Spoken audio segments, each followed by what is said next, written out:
Saludos hermanos y amigos, estamos en la clase número 2 de este estudio de Teología Sistemática número 1. En el video anterior hemos empezado a hablar acerca de los atributos que Dios no comunica con nosotros. Así que ahora empezaremos a hablar acerca de aquellos atributos de Dios que Él comunica con nosotros, que Él comparte con nosotros. Es lo que nosotros llamamos, o se llaman normalmente en teología, los atributos comunicables. Así que empecemos en primer lugar con la espiritualidad de Dios.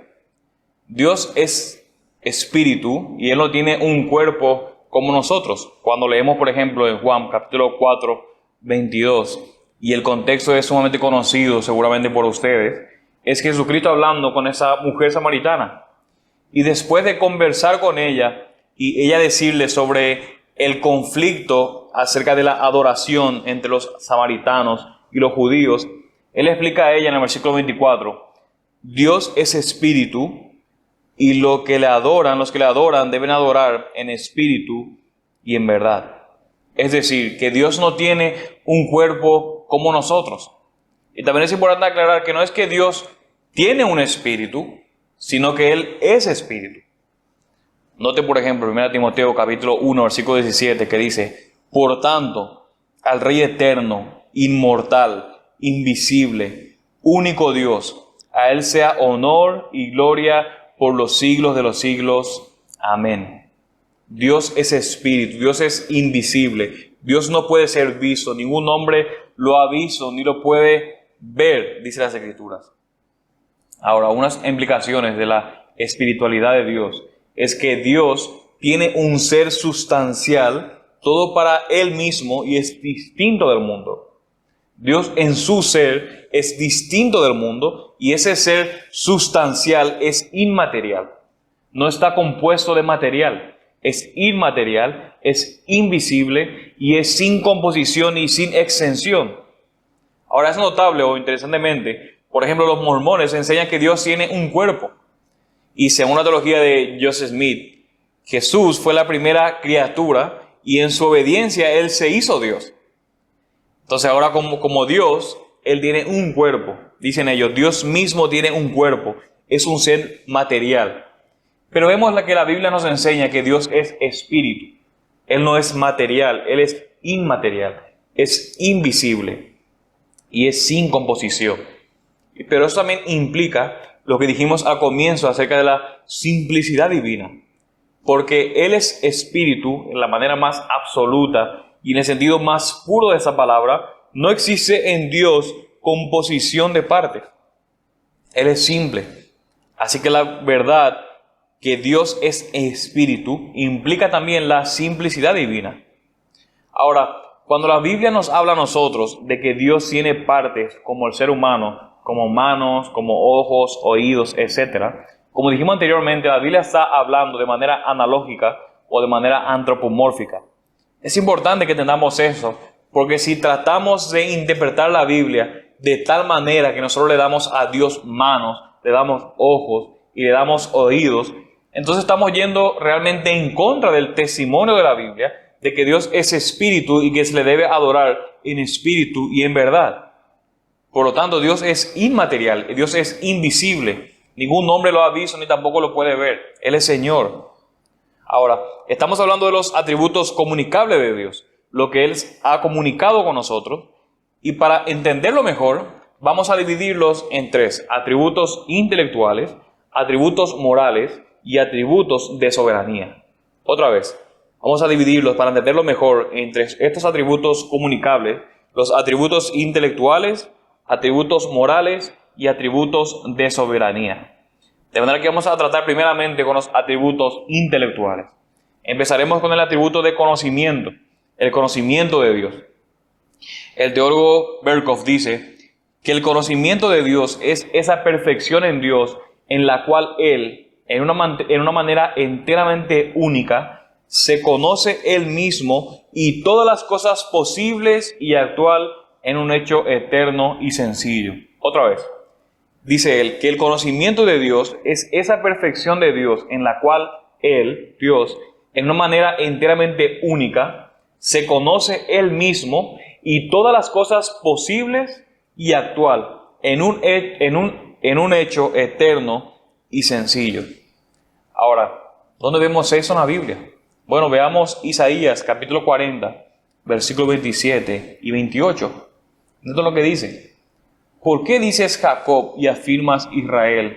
Escondido está mi camino del Señor y mi derecho pasa inadvertido a mi Dios. ¿Acaso no lo sabes? ¿Es que no lo has oído? El Dios eterno, el Señor, el creador de los confines de la tierra, no se fatiga ni se cansa. Su entendimiento es inescrutable. Note también lo que dice en Job, capítulo 37, versículo 16. ¿Sabes tú la posición de las densas nubes? Maravillas del perfecto en conocimiento. Noten que Dios mismo se llama a Él mismo el perfecto en conocimiento. Y lo que Dios está haciendo aquí es desarrollar en el libro de Job una serie de preguntas que Dios mismo conoce y que nada más Él sabe, y le está preguntando a Job. Por eso le dice, ¿sabes tú la posición de las densas nubes? Maravillas del perfecto en conocimiento. También podemos ver que el conocimiento de Dios es inescrutable. Lo vemos en Romanos capítulo 11, versículo 33. Oh profundidad de las riquezas y de la sabiduría y del conocimiento de Dios. Cuán insondables son sus juicios, inescrutables sus caminos. Aquí vemos que Dios no nada más se conoce Él mismo de manera verdadera, completa y única, sino que también conoce todas las cosas posibles y actual, en un hecho eterno y sencillo, en un hecho simple. Ahora, ¿cuáles son algunas implicaciones del conocimiento de Dios? Bueno, como ya hemos dicho, y vamos a decir también, es que el conocimiento de Dios es arquetípico, es arquetípico. Ahora, yo sé que esa palabra no es una palabra que se conoce mucho, pero es la palabra que utiliza el teólogo Babin y el teólogo Berkhof para comunicar que Dios conoce y sabe todas las cosas en Él mismo. Eso es a lo que se refiere. El conocimiento de Dios no es algo que Él tiene que aprender. El conocimiento de Dios está en Él mismo. Dios conoce el universo como existe en su idea eterna antes de que exista en la realidad finita, en el tiempo y en el espacio. Noten lo que dice este autor. Porque el conocimiento de Dios viene de Dios mismo, es inmediato. El conocimiento de Dios es ahora mismo, es simultáneo. El conocimiento de Dios es completo. Así que Dios conoce todas las cosas. Y esto nos lleva también a la omnisciencia de Dios. Si Dios sabe todas las cosas, entonces Él es omnisciente. El conocimiento de Dios es completo. Él se conoce a Él mismo y Él mismo conoce todas las cosas que vienen de Él. Mis hermanos, estamos tratando de ver y de comunicar cuán grande es nuestro Dios. Y aquí podemos ver que en el conocimiento de Dios, Él conoce todas las cosas porque Él se conoce a Él mismo. Y Él conoce en Él mismo todas las cosas que vienen de Él. Dios es el ser perfecto y absoluto y todo viene de Dios. Así que Él conoce todas las cosas. Noten lo que dice el Salmo 139, 1:6. Porque el Señor conoce el camino de los justos, mas el camino de los impíos perecerá. También el Salmo 37, 18 habla de lo mismo. Ahora, una pregunta que podemos estar haciéndonos es, ¿cuál es entonces la libertad del ser humano si Dios sabe todas las cosas? La libertad que tenemos en nuestra voluntad, ¿está en contra de la soberanía de Dios? ¿O la soberanía de Dios está en contra de la libertad que tenemos en nuestra voluntad?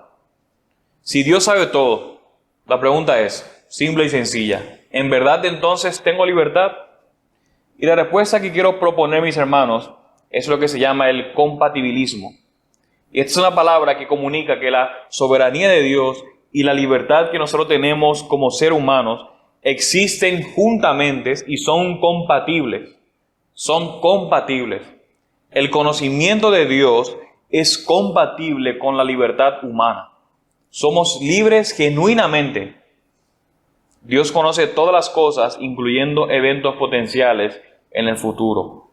Ahora, a causa del tiempo, obviamente, no podemos leer todos los versículos, y si quieren, pueden preguntar y puedo pasarles más tarde, más adelante, más textos que puedan hablar acerca de todo eso. Pero en todas las escrituras podemos ver que tenemos verdadera libertad. La Biblia dice que tenemos verdadera libertad. Pero nuestra voluntad no es libre como algunos piensan, sino que nuestra voluntad está en relación con nuestra naturaleza. Noten eso. Nuestra voluntad no es libre como muchos piensan que es, sino que nuestra voluntad está en relación con nuestra naturaleza. Esto lo vemos claramente en Efesios capítulo 2, donde Pablo describe la relación de nuestra voluntad con nuestra naturaleza cuando somos pecadores unidos a Adán. Cuando nacimos en Adán, en ese mundo, por el pecado que heredamos de Adán, y más adelante vamos a hablar acerca del pecado, nuestra voluntad estaba esclavizada a nuestro pecado. Y eso es lo que habla los primeros versículos de Efesios. Ahora, recuerden, mis hermanos, yo les estoy proponiendo que la soberanía de Dios es compatible con la libertad que nosotros tenemos en nuestra voluntad. Pero que no es una libertad en la que podemos hacer lo que nosotros quisiéramos, lo que se nos antoja, sino que está conectada a nuestra naturaleza. Y cuando nuestra naturaleza está conectada con Adán en el pecado, entonces lo único que podemos hacer es pecar. Jonathan Edwards lo dice así: nosotros hacemos lo que más queremos hacer. Así que la soberanía de Dios no viola nuestra voluntad. Nosotros hacemos lo que queremos hacer. Y cuando estamos bajo Adán, no queremos a Dios. Ahora, el problema de esta discusión es cómo nosotros definimos libertad. Nosotros, mis hermanos, no tenemos una libertad en la que pudiéramos hacer lo que quisiéramos fuera de nuestra naturaleza. Escuchen de nuevo otra vez esto. Solo no tenemos una libertad en la que pudiéramos hacer cualquier cosa que quisiéramos fuera de nuestra naturaleza. Tenemos una libertad dentro de nuestra naturaleza. Pero en Cristo, los creyentes estamos libres de la esclavitud al pecado, como lo vemos en Romanos capítulo 6, del versículo 4 al 14. Y voy a resumir eso, diciendo eso, acerca del tema que estamos hablando. La Biblia toma el conocimiento de Dios y su soberanía y la libertad que tenemos juntamente, y no hay problema. Pero la libertad que tenemos en nuestra voluntad es una libertad en la que hacemos todo lo que queramos hacer, pero bajo la naturaleza que nosotros tengamos. Si la naturaleza que tenemos es la naturaleza de Adán, unida al viejo hombre, estamos en esclavitud al pecado. Pero si somos creyentes y Cristo nos da una vida nueva y estamos unidos con Cristo por fe, entonces tenemos una naturaleza que está libre del pecado y por lo tanto deseamos seguir a Jesucristo. A través de todas las escrituras nosotros vemos que hay compatibilidad entre estas dos cosas. Y algunos tratan de resolver ese problema con la famosa teología molinista, o conocimiento o ciencia media. Pero esta solución, que yo creo que no es una solución en realidad, hace que el conocimiento de Dios sea dependiente a la acción humana. Lo que hace es que el conocimiento de Dios sea dependiente a la acción humana. Y hemos visto anteriormente que Dios es independiente de todas las cosas. De manera que el conocimiento de Dios no puede ser dependiente de la acción de los humanos, sino que Dios sabe todas las posibilidades que pueden pasar, potenciales y actuales. Él conoce todas las cosas. El conocimiento de Dios es esa perfección en Dios en la cual Él, en una manera enteramente única, Él se conoce a Él mismo y todas las cosas posibles y actuales en un hecho eterno y sencillo. Ahora estamos hablando de los atributos intelectuales de Dios. Y siguiendo el tema del conocimiento de Dios, ahora hablaremos acerca de la sabiduría de Dios. Y cuando hablamos de la sabiduría de Dios, estamos hablando de esa perfección en Dios en la cual Él aplica su conocimiento para los propósitos y o fines que Él quiere, de tal manera que Él se glorifique más. Otra vez, déjame decirle de nuevo, la sabiduría de Dios es esa perfección de Dios en la cual Él aplica su conocimiento para obtener los fines que Él quiere. Y no solamente que Él quiere, sino que le traiga mayor gloria a Él. Esto lo podemos ver claramente en el Salmo 19. acerca de la sabiduría de Dios, por ejemplo, en su creación. Y ese texto específicamente en el Salmo 119 nos señala que Dios nos creó de tal manera que le traiga mayor gloria a Él. Él aplica entonces su conocimiento para ese fin. Pero también podemos ver la sabiduría de Dios en su providencia, en la forma en la que Él sostiene su creación. Salmo 33, 10 al 11, por ejemplo, nos habla acerca de eso.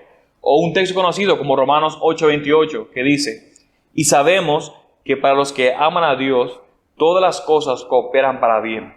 Esto es, para los que son llamados conforme a su propósito. No solamente vemos su sabiduría en la creación y en su providencia, sino también en la redención vemos eso. Eso lo notamos claramente en 1 Corintios, capítulo 2, versículos 6 al 10, y también en el texto de Efesios, capítulo 3, versículo 10. De nuevo, la sabiduría de Dios es esa perfección de Dios en la cual Él aplica su conocimiento para obtener sus fines de tal manera que lo glorifiquen más a Él. Ahora, ¿qué implica ese atributo para nosotros?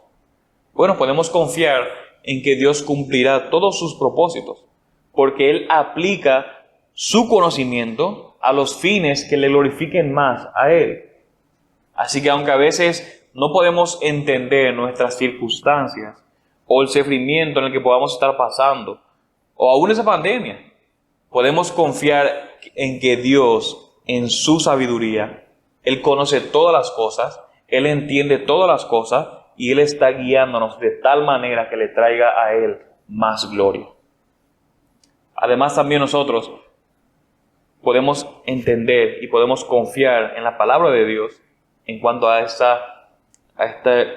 atributo de Dios, porque Dios ha hablado y Él nos guía a nosotros en su sabiduría. Las Escrituras a nosotros nos llaman a pedir una y otra vez sabiduría a Dios en nuestro sufrimiento. De manera, mis hermanos, que Dios es sabio y que Él comparte con nosotros en nuestras mentes redimidas, en el pueblo de Dios redimido, su sabiduría. Por lo tanto, nosotros podemos confiar en Dios. Podemos confiar en su sabiduría, en su palabra y en sus promesas también de darnos a nosotros abundante sabiduría. También cuando estamos hablando bajo el tema del conocimiento de Dios, podemos también hablar de la verdad de Dios. Y podemos decir que la verdad de Dios o la veracidad de Dios es esa perfección en el ser de Dios, en el que todo lo que hace, todo lo que Él dice, todo lo que Él es, está en consonancia con quién es Él como Dios. Por ejemplo, Dios es verdad. Metafísicamente Él es verdad y dice la verdad. Él es el estándar de la verdad. Eso lo vemos, por ejemplo, en Números, capítulo 23. También vemos en 1 Samuel, capítulo 15. Y vemos también en Tito, capítulo 1, versículo 2. Juan 17, 17 dice: santifícalos en la verdad. Tu palabra es verdad. De manera que estamos hablando de la verdad de Dios o de la veracidad de Dios, esa perfección de Dios en la que todo lo que Dios es, todo lo que Dios dice, es una respuesta al ser que Él es verdaderamente. Y la implicación de eso, mis hermanos, es que podemos confiar en Dios nosotros. Podemos confiar en quién es Dios. Podemos confiar en la palabra de Dios. Y también podemos confiar que Dios es fiel a todo lo que Él ha dicho. Todo lo que Él ha prometido, Dios lo va a cumplir porque Dios no miente. Él es verdad en sí mismo. Y como imagen de Dios, nosotros también tenemos que compartir la verdad y tenemos que odiar la mentira. Debemos ser personas creyentes que dicen la verdad. Así que terminamos de hablar de los atributos intelectuales de Dios, el conocimiento de Dios y los atributos relacionados con el conocimiento de Dios. Ahora hablaremos un poco acerca de los atributos morales. Primeramente, hablaremos acerca de la bondad de Dios. La bondad de Dios. Dios es bueno en Él mismo y Él es el estándar de la verdad. Él es bueno. Note lo que dice en Marcos 10, 18, en el Salmo 16, 2, y note lo que dice el 34, 8 del Salmo. Salmo 34, 8. Probad y ved que el Señor es bueno. Cuán bienaventurado es el hombre que en Él se refugia. De manera que estamos tratando de entender quién es Dios. Dios es bueno y toda la bondad que experimentamos en nuestras vidas vienen completamente de Dios. Y la idea fundamental de la bondad de Dios es que Él es en todos los aspectos, todo lo que Él tiene como Dios y todo lo que Él es se relaciona con su bondad. Con su bondad. Pero cuando hablamos también de Dios, podemos hablar también del amor de Dios con respecto a su bondad. El amor de Dios es la bondad de Dios que Dios da a todas las criaturas racionales de Él mismo. Ahora estamos tratando de entender cómo Dios se relaciona con su creación y específicamente con su creación racional. El amor de Dios es esa bondad con la cual Dios se relaciona con sus criaturas racionales. Pero mis hermanos, tenemos que comenzar hablando antes de la relación de Dios con sus criaturas, con Dios mismo. Y una de las maneras en la que las Escrituras hablan del amor de Dios es el amor de Dios que Él tiene con Él mismo. Dios se ama a Él mismo. Él no es una criatura, Él es el Dios triuno que es perfecto y absoluto, pero Él se ama a Él mismo. Por ejemplo, Juan 3:35 dice, el Padre ama al Hijo y ha entregado todas las cosas en su mano. Así que vemos que, mis hermanos, en la economía de las obras de Dios en el tiempo y en el espacio, la creación y la providencia, en la revelación del Dios Trino, el Padre ama al Hijo. De manera que vemos este amor hacia Él mismo. Podemos ver en textos también como Juan 5:20 y Juan 14:31. Podemos ver el amor de Dios entre la Trinidad. Pero cuando hablamos también del amor de Dios, también hablamos del amor de Dios para el mundo en su providencia y también sosteniendo su creación. Noten textos como Mateo 10:29 o Salmo 145:9. También vemos no solamente el amor de Dios en su providencia y sosteniendo su creación, también vemos el amor de Dios hacia la humanidad pecaminosa. Lo podemos ver en textos como Juan 3:16. Ahora, interesantemente, cuando está comunicando Juan que Dios amó al mundo, Él está hablando ¿de quién? Del mundo pecaminoso. El mundo que está en rebelión contra Dios. Y que el Padre dio a su Hijo para este mundo pecaminoso. Pero también nosotros podemos ver y conocer una manera distinta del amor, un amor especial que Dios tiene para con su pueblo, los elegidos de Dios. Este es el amor pactual que se refleja en sus pactos que Dios hace con su pueblo. Noten, por ejemplo, lo que dice Deuteronomio, capítulo 7, versículos del 7 al 8.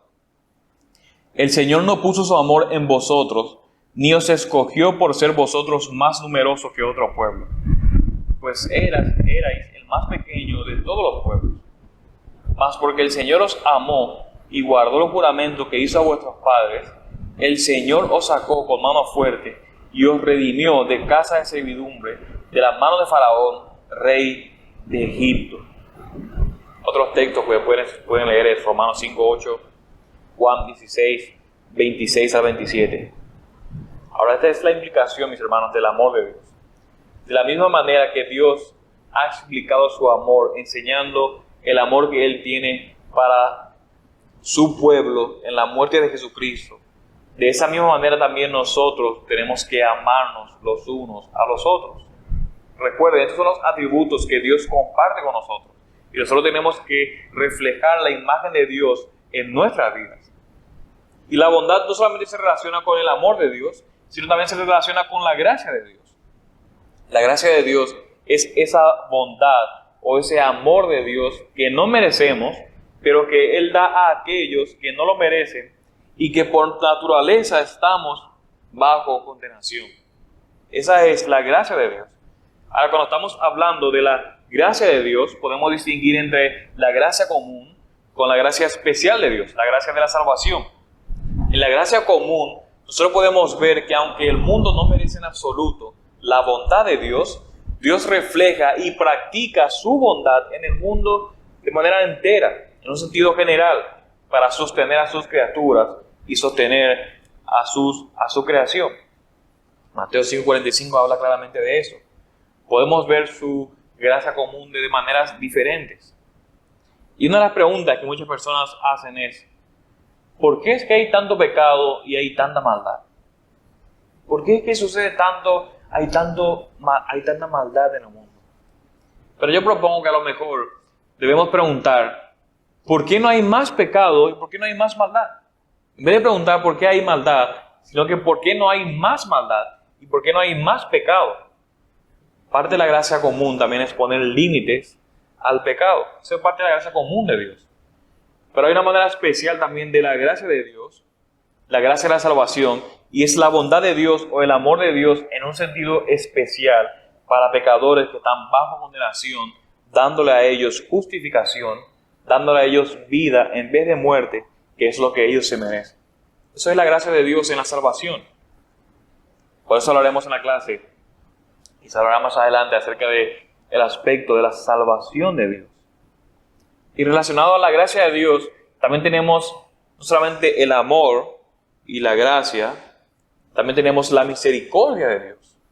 La misericordia de Dios es la bondad de Dios o ese amor de Dios que Él demuestra a aquellos que están en un lugar malo y aunque no merezcan su misericordia.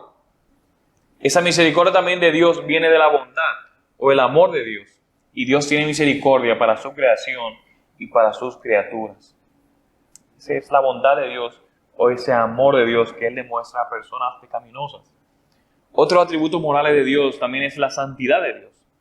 El aspecto que Dios es distinto de su creación y que Dios es trascendente. Ahora, ¿qué es lo que quiere decir santidad de Dios? La santidad de Dios.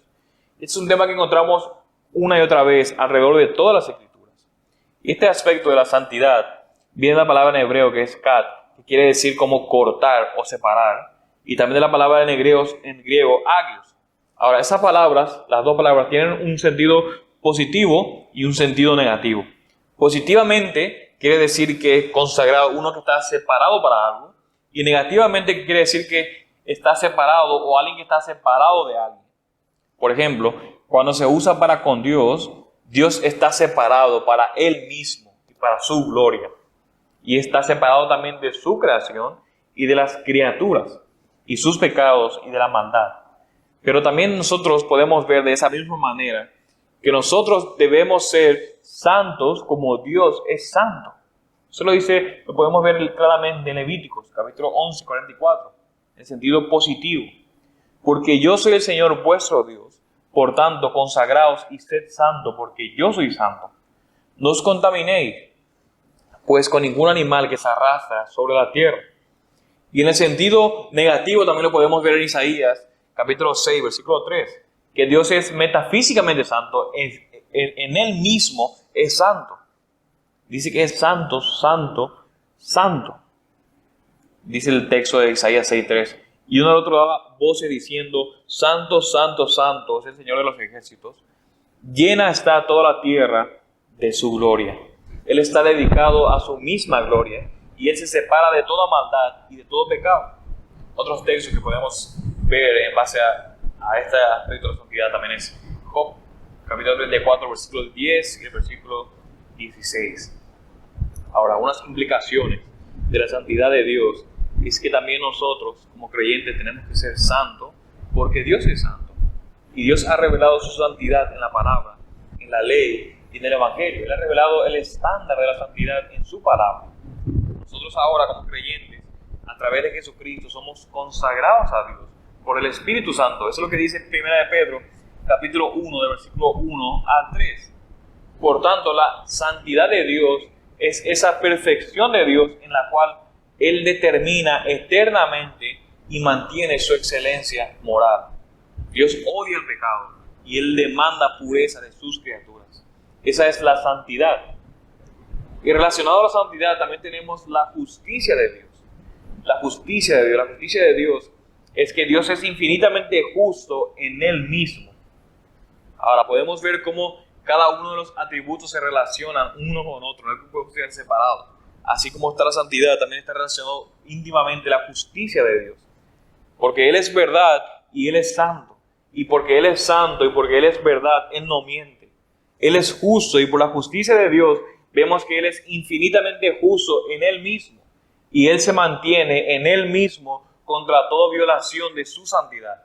Así que Él es el santo, Él es el único santo. Y fundamentalmente la idea de la justicia de Dios es la idea de obedecer la ley estrictamente. Es decir, que Dios ha revelado su ley, su santa ley, y la justicia se relaciona con la obediencia de la ley. Por ejemplo, Salmo 119, 137 dice: justo eres tú, Señor, y recto tus juicios. Así que podemos distinguir de Dios, la justicia de Dios en la que Él da a los que obedecen. Por ejemplo, Mateo 25, 31 a 40, habla acerca de eso. En este versículo vemos claramente su justicia de una manera positiva. Pero también vemos la justicia de una manera negativa en los versículos del 41 al 46. Pueden tomar una pausa y leer ese texto allí donde están leyendo. Ahora déjenme hablarles acerca de algunas implicaciones de la justicia de Dios. Porque Dios es justo, también nosotros tenemos que ser justos. Dios puede perdonar nuestros pecados y seguir siendo justos a través de la muerte de Jesucristo por nuestros pecados. Romanos 3, 21 a 26 dice: pero ahora, aparte de la ley, la justicia de Dios ha sido manifestada, atestiguada por la ley y los profetas. Es decir, la justicia de Dios por medio de la fe en Jesucristo, para todos los que creen. Porque no hay distinción, por cuanto todos pecaron y no alcanzan la gloria de Dios, siendo justificados gratuitamente por su gracia, por medio de la redención que es en Cristo Jesús, a quien Dios exhibió públicamente como propiciación por su sangre a través de la fe, como demostración de su justicia, porque en su tolerancia, Dios pasó por alto los pecados cometidos anteriormente, para demostrar en ese tiempo su justicia, a fin de que Él sea justo y sea el que justifica al que tiene fe en Jesús. Así que vamos a terminar nuestro estudio de aquí, hablando también acerca de los atributos de soberanía. Como creador, tiene su origen, todo tiene su origen en Dios, y consecuentemente Dios es dependiente en Dios para su existencia. Y como rey, Dios tiene poder sobre todas las cosas.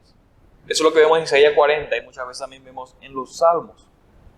Como creador, como todo tiene su origen en Dios, también es consecuentemente dependiente de Dios para su existencia. Ahora, cuando hablamos también de la soberanía de Dios, debemos hablar primeramente de la voluntad de Dios. La voluntad soberana de Dios, en el que Él es la última causa de todas las cosas. Es decir, que todas las cosas encuentran su origen en Dios y Él es la causa de todas las cosas. Note, por ejemplo, Deuteronomio 29, 29. Las cosas secretas pertenecen al Señor nuestro Dios, mas las cosas reveladas nos pertenecen a nosotros y a nuestros hijos para siempre, a fin de que guardemos todas las palabras de esa ley. Dios es el único que sabe todas las cosas y todo tiene su origen en Él. Y de hecho podemos ver la soberanía de Dios sobre todas las cosas, comenzando en la creación y en la providencia. Noten allí Salmo 135, versículos del 5 al 8. Y este salmo nos habla de la soberanía de Dios sobre todas las cosas, aún sobre la naturaleza, sobre su creación y sobre todas las naciones. También podemos ver la soberanía de Dios sobre los gobiernos. Por ejemplo, en Proverbios capítulo 21, versículo 1. Como canales de agua es el corazón del rey en la mano del Señor. Él lo dirige donde le place. Dios es soberano sobre todas las cosas. No solamente la creación, los gobiernos, también es soberano en la elección y la reprobación. Por ejemplo, Efesios 1, 11 al 14. También hemos obtenido herencia, habiendo sido predestinados según el propósito de aquel que obra todas las cosas conforme al consejo de su voluntad, a fin de que nosotros, que fuimos los primeros en esperar en Cristo, seamos para alabanza de su gloria. En Él también vosotros, después de escuchar el mensaje de la verdad, el evangelio de vuestra salvación, y habiendo creído, fuisteis sellados en Él con el Espíritu Santo de la promesa, que nos es dado como garantía de nuestra herencia, con miras a la redención de la posesión adquirida de Dios para alabanza de su gloria. Y también podemos seguir leyendo acerca de eso en Romanos capítulo 9, versículos del 19 al 24. Pero también vemos la soberanía de Dios en la regeneración, como lo dice Santiago 1:18. También sobre la santificación, Filipenses capítulo 2, versículo 3. También vemos la soberanía de Dios sobre el sufrimiento, 1 Pedro 3:17. Y en Santiago capítulo 4, comenzando en el versículo 13, podemos ver la soberanía de Dios otra vez sobre todas y cada una de las cosas. De manera, mis hermanos, que vemos que la voluntad de Dios es soberana sobre la creación, sobre el gobierno, sobre la elección, reprobación, regeneración, sobre la santificación, el sufrimiento y aún sobre todas las cosas. Ahora, cuando hablamos de la voluntad de Dios, podemos distinguir la voluntad secreta de Dios y la voluntad decretiva de Dios.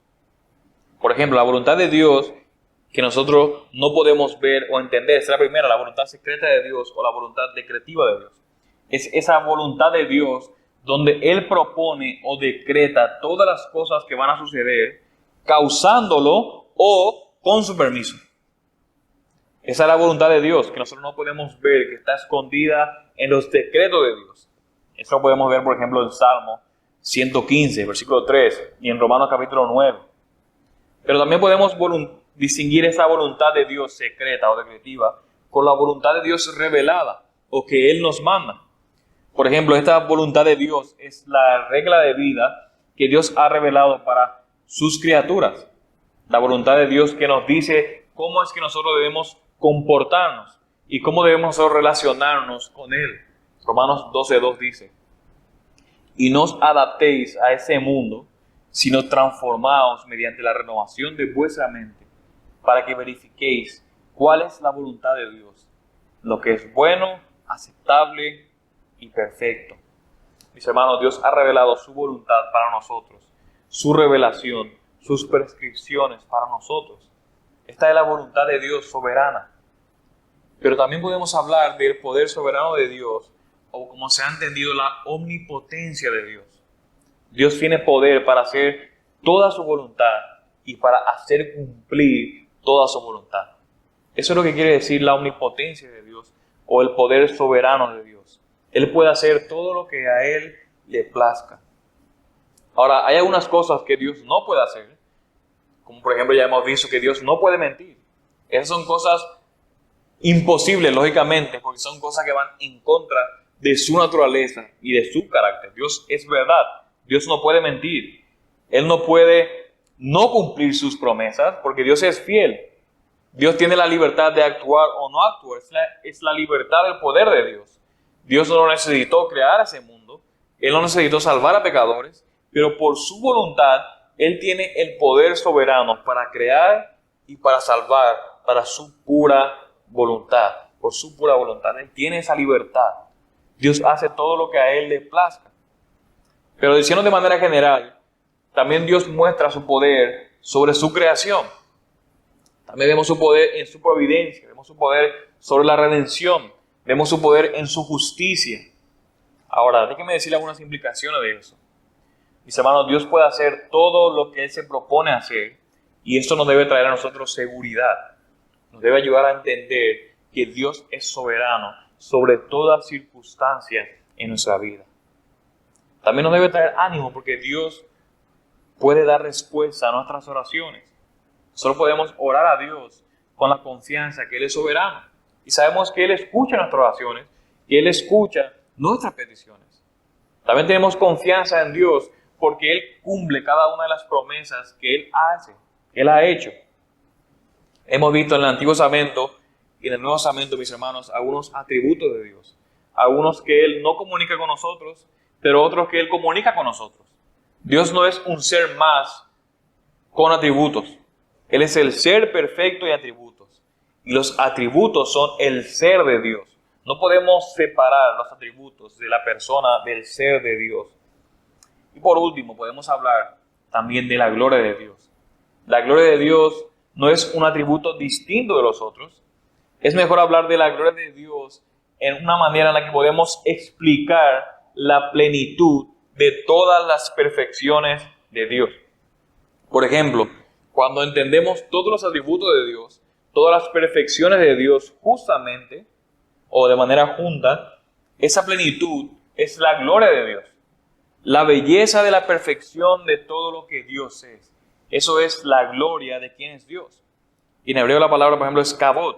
Quiere decir que es algo pesado. La gloria de Dios es pesada. Y en el Antiguo Testamento vemos la gloria de Dios, específicamente su presencia manifestada de manera trascendente. Vemos la gloria de Dios, por ejemplo, llenando el tabernáculo en Éxodo capítulo 40. Vemos la gloria de Dios llenando el templo, Primera de Reyes capítulo 8. También vemos la gloria de Dios llenando toda la tierra en Salmo 72.